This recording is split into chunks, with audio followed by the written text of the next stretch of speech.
Hello there everyone, welcome back to our channel again. In today's video, you are going to see on Instagram how to delete account permanently. So to do that, head over to your Instagram application.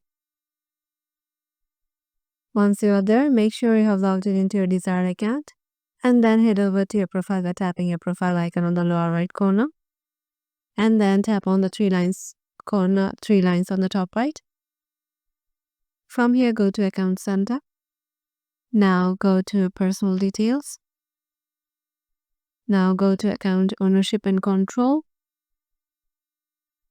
Now go to Deactivation or Deletion. Here select your Instagram account.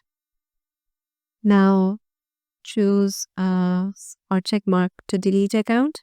It says when you delete your Instagram account, your profile photos, videos, comments, likes, and followers will be permanently removed. If you would like to just take a break, you can temporarily deactivate your account. So tap on continue. Now give them the reason you want to delete your account. So I'm just giving too busy, too distracting. Now tap on continue. Now tap on continue again. Now what you need to do is just to give your Instagram password and proceed with it. And then your Instagram account will be deleted permanently. Hope this video will help you out. Make sure to give it a thumbs up and subscribe to our channel. And we will see you in the next video.